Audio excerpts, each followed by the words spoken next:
Let me tell you the story of Lonnie. When Lonnie came to us, he was the sole manager, operator of his shed company in Arkansas. He had no website, and he needed more business. So we built him a website. And as soon as we launched the website, or very shortly thereafter, Lonnie found himself with a very, very significant problem.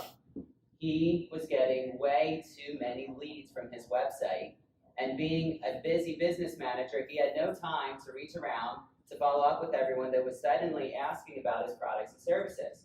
So, what do you do when you find yourself in this situation? You don't have enough time to reach around, to keep in contact with all of the prospective customers that you have who may be emailing you or filling out forms on your website, et cetera, et cetera. Well, the answer is simple. You hire a monkey, right? So since you don't have enough time to sit at your computer and keep up with everyone, you just get the monkey too, because monkeys are a lot cheaper than full-time salespeople, right? So what are we talking about when we suggest that you should hire a monkey to manage this kind of a problem? We are talking about marketing automation, or using automations, which we affectionately know as monkeys, to market sheds and specifically to help you with the repetitious part of your client communication. So today we're going to talk about the what, the why, and the how, and try to briefly touch on each one of these issues. If you are an existing client of ours, then hopefully today you'll get a bit of a broader view of what we can offer you. And if you are managing marketing yourself or with someone else, hopefully you'll go away armed with a couple ideas of what would help you in your business. And if you need someone to market for you, then we'd be glad to have a conversation. Although I will warn you that space is limited. So we'll start with a brief introduction, a description of what we're talking about, and then we'll talk about why you might want to do this, and we'll also look at a couple examples. So, what is marketing automation? If you saw the word automation and you thought that perhaps we were going to talk about cutting out 2x4s and putting together walls and assembly buildings, automatically, I'm sorry to disappoint you, that's not what we're going to be discussing here today. You're going to have to look elsewhere for that. But we are talking about automating your marketing, and specifically about managing those leads, those people who are asking about your products and services, some of them serious, some of them not, some of them ready to buy and some of them not, and how you can use monkeys to get that job done. So I'm going to keep it simple. Marketing automation is computers interacting with your customers, in a nutshell. And you might think that this sounds very impersonal. Well, it can be. It can be quite impersonal. However, it is, and I should say, it's very, very possible to go overboard with this and think that, oh, the computer's going to manage everything. The computer's going to be my sales team. Well, obviously that's not going to work. But with the right kind of automations, the right kind of computer systems that are handling communication with your customer, as long as you are dedicated to keeping a personal touch with your in your sales process, this can be a very, very powerful tool to use when it's used well. So let's talk about why you would want to do this. First reason that we recommend using automations is to qualify leads. So what are we talking about when we say qualified leads? Well, think back about Lonnie's situation. You have 101 things that you might need to do in a day's time when you're running a business. And the last thing that you want to do is to be held up by tire kickers all day long, especially emails that are coming to you online. I'm interested in this, and you take some time. Every single person requires some time to establish their interest, and then you find out, oh no, they're not interested. They were just checking prices. They were just interested in next year's project, and it really doesn't provide a lot of value for you right now. And so you need a way to figure out who's interested and who's not, and just deal with those people who need your immediate attention. That's what we talk about with qualified leads. So how did Lonnie do this? What kind of monkey did he hire? In this case, we put together for Lonnie an estimated price on his website with an intent question that we asked his customers. And let's look at how this looked like. Here's an example of the quote form that we put together on his website, where a customer has to fill in all the different details of what they want on their building.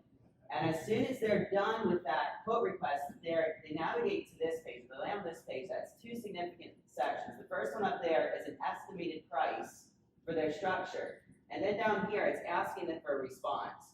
Based on this ballpark figure, are you interested right now in this building or aren't you? And in this case, we kept it pretty simple. Here, interested or not interested. This could be a many, many things. You could put on here, I like the price, but I'm not ready. Or you could put on here, that's way too much money. I'm not interested, or I'm not interested right now. I need financing. There's all kinds of things that we could possibly go with this. However, when we implemented this for Lonnie found himself in a significantly different place with managing his business, because now every person that came through and said, I am interested, I know the ballpark, and I want to go forward, those were the people that he pursued. And business went much, much better for him in terms of that lead management part of it. So that's one scenario. Second scenario is to scratch where it itches. So think about this. Sheds are pretty simple, right? A shed is a shed is a shed. Maybe, or maybe not. Not really. Even with somebody, and I'm preaching to the choir here, obviously, because y'all are the ones who are actually building the buildings. But you know that some of your customers want sheds for storage, some of them for small business, some for guest housing, some want a kit, some want a prefab, some want it built on site. Some people want to buy outright, some people need financing. And what this translates is to a wide variety of communication that is required among the different kinds of customers, even just for one product line. Then add cabins and gazebos and whatever else you're adding, and suddenly we're talking about a myriad of different kinds of communication that each customer needs in order to help them in the sales process. And so let's think about this previous example. Even in this case, when someone says, I'm not interested right now, that doesn't mean that we want to totally drop them as a lead. It might mean that you don't want to waste a lot of energy on them at the moment, but perhaps they do want to buy. This might be in the spring and they do want to buy in the fall or next year. You still know quite a bit about what they are interested in, and you still want to keep them as a customer. And as a customer, as a prospective customer, as a lead, we can use marketing automation to send them targeted messaging that is custom tailored to their interests and to the information that they need to know. And that's what we mean by scratch where it itches. Let me tell you why this matters and give you a little bit of an example. According to Campaign Monitor, which monitors the effectiveness of email marketing, there is an open rate in the construction industry. There's an open rate of 18% of marketing emails that are sent out. So in general, marketing emails are considered to have a very good return on investment. It's considered to be very, very worthwhile. But let's face it, people are getting a lot of emails these days. And if your email doesn't grab their attention, if it's not related to what they're interested in, they probably won't even open it. They'll probably ignore it or delete it without even going on. And that's what translates to this 18% of the people who are getting these marketing emails are actually opening. And then there's a 3% click-through rate, whatever that call to action is in your email that you want them to take action. About 3% of the people are doing this. So let's see how targeted email can make a difference here. When we talk about targeted email, one of the most basic things we'll do there is we'll organize people into lists according to their interests. In this case, we're looking at the kind of building that they requested information on. And then based on that interest, we can create a series of emails that go out to these people that are speaking their interest, their language. So let me show you what this could look like. In this case, here we have a personalized email. So this would have their first name here in the first line. And then it's talking, the whole entire email is talking about garages. It's talking about options for garages, upgrades in this case. This would be one email that we send out just to those customers who are interested in garages, not the whole entire email list. And we've used their interaction with the website to establish their interest, and then we use these automated email lists to actually send these out. So I remind you, this industry average, 18% and 3%, we still send out marketing emails, mass emails to big customer lists, okay? That's the easiest thing to do. And you want to do that occasionally, for sure, because lots of people, some of the people might be interested in what you have to say. But when we have this targeted messaging, where we're sending out just what people want to hear, we're seeing, in this case, with this client, 58% open rate and a 15% click-through rate. Compare that to the industry average, and that's based on that targeting.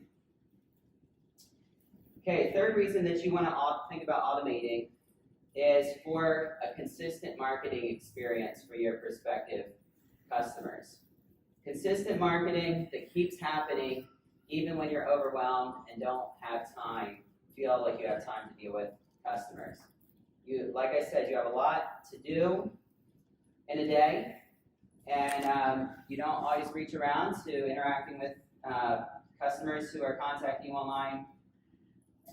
But if you have done what we've outlined here, you have your customers, you pull them into lists, you are responding based on their interest, every customer is going to have a somewhat similar experience with you and your company when they contact you online. So to make this very extensive, one thing that we've done for some of our customers is we've created an outline, a customer journey with automated emails that answer their relevant questions all along the way. Now, this next graphic, I'm going to warn you, can be a little overwhelming. So take a deep breath, and the biggest reason I'm putting it up here, and I apologize, our visuals aren't helping very much here. It's pretty blurry. Essentially what we did for a customer who came to us, who was also a one man managing his company. He had a couple people building, he had the delivery guy, but he was managing the whole company and simply didn't have time to reach around. He said to us, I either need to hire a full-time salesperson, or I'm going to let you guys see if you can figure out if you can take care of these leads that are coming in through marketing automation.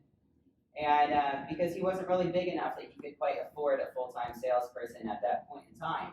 And so what we did was we established where all his leads are coming through, how people are finding him online, how they're contacting him online, and then based on the requests that they had made, we took them through this series of steps where we met them initially, answered their questions, made follow-up emails, got information from them, and eventually dropped them down into a sales pipeline where we established the different stages that each customer has to move through in order to make a successful sale. Based on that sales pipeline then, there were additional automated interactions, such as sending out quotes, following up on quotes, for those who indicated that they need more time, figuring out when they feel they're going to purchase, and following up with them at the appropriate time. And this includes, for example, things like I said there, the thank you emails, making sure that everybody who ever contacts you in any way, shape, or form, they got an email response that included things like, I'm available by phone, or I'm available, just reply to this email. and I would love to answer your questions. It included things like testimonials, keeping the brand out in front of his customers and sending testimonials that were specific to the product that was being inquired about so that the social proof was evident.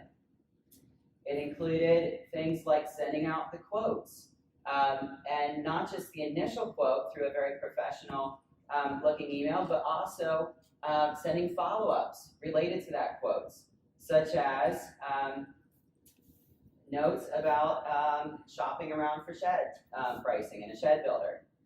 In this case, we threw together an email for him that said, I wanted to give you a heads up on a few things related to the way our sheds are built. That way you can be an even smarter shopper when you compare our sheds to others. This was after the fact, after the quote was sent out. Something that is a fantastic kind of email communication. He knows every customer who gets a quote is going to get this follow-up. We also have this response request where people who have seen his pricing, they can indicate what their interest is at that point. So even after they're moving through the sales funnel, we know where each customer is at, who needs immediate attention, who simply needs to be put on the back burner because they need more time. And this goes even the whole way to post-sales into another very important realm, reviews requests. After the sales won, after the shed has been delivered, we want to make sure that each customer is getting a reviews request. And there's multiple platforms that you want reviews on. You want reviews on Google, on Facebook, on your website. And we can time these out as well. Make an immediate request for Google. Make a request to Facebook 3 weeks later. All of that can be automated. So, in this case, for this particular company, small builder in Georgia, who, like I said, is managing his business himself, in the 274 days so far that we've been running some of these automations, this system has sent out 2,644 automated emails where, by and large, he's not lifting a finger. These are going out based on the interactions people are having with his website and his various digital platforms. That averages out to 9.6 emails per day, and this includes the weekends and holidays, by the way, okay? If this were just per business day, we'd be looking at something like 12, 13, 14 emails per day on average that this system is sending out to him. And remember, these are pertinent issues that are related to each customer based on where exactly they are in his sales process. These emails had 42% open rate on average, 12% click-through rate. People are taking action on his emails, and that's 4 times the industry average. Right there. Now translate that to work hours. Translate that to switching your attention from job to job to job to job, and you see how powerful this can be. So, how do you get started? What are some practical steps that you can take if you want to implement this in your business? 3 suggestions. First of all, identify who are your customers and what are their interests. And I recommend that you start by sitting down and thinking this through yourself. What do you know about your customers? What can you analyze based on the interactions, conversations that you have with their customers? Which customers are most likely to buy? And also, don't miss this, who are your most passionate customers? You'll learn a lot from these guys. Who are your most passionate customers? Why are they passionate? What is it that makes your business unique? One of the next steps you can do that we've often done for our clients is to send out a customer survey.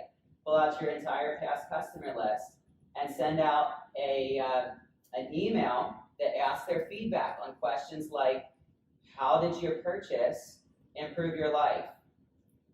Why did you choose to buy from us? And do you have any suggestions for our website, for our products or services? It's really interesting the kinds of responses that we've seen by sending out these mass emails. And it can be as simple as say, just reply to this email and then start looking through those responses. And I think you'll be amazed what all you may learn about your business and your customer base. And this is powerful when you start to think about automations. And I should say with that, it's especially so when you think about what are the 5 common things that people really need to know that I could at least start by putting together 5 emails that each of my leads get when they first sign up with my website. Ask yourself which customers are falling through the cracks. Which ones aren't you reaching around to? Maybe you want to ask yourself this question. In relation to my customer communications, I just don't have time to blank, finish the sentence. What is it that you don't have time to do? And think about how, work with your marketing team to figure out how can we actually close that gap for you. And then, of course, to bring it to a close, what important communication can you automate for your customers? And I recommend that you at least entertain this in the back of your mind as you're going through the various processes of customer communication, as you talk on the phone, as you answer emails. Think about what are the questions that you find yourself answering again and again and again. What are the things that these people know in order to bring them in through the sales process? Perhaps this could start with just making a habit. If you have some kind of significant communication with a question, you answered some really pertinent, or with a customer, and you answered some really pertinent questions and whatnot. When you're done, forward that conversation to your marketing team. Say, hey, in the future, can we take this same profile of customer and let's throw this into an automated email and make sure that people are getting this information in the future, because that will make sure that people are getting that consistent experience and also getting the information that they need. So, can a monkey sell sheds? A monkey can help. And that's what the vision that we wanted to cast today. So with the couple minutes that we have left, I'll open it up for questions. Is there anything that I've said that isn't clear or sparks your interest for further engagement?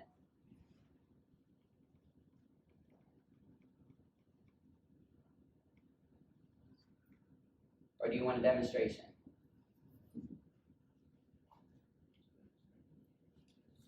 Okay, well, that's fine. You all have been a fantastic audience. I really enjoyed the smiles that I see all across this building and the enthusiasm. So we'll end there, and you're welcome to talk to me or any of the other team here standing around with the black shirts on. And we'd love to engage you further on questions related to marketing. Thanks so much for coming. You are dismissed.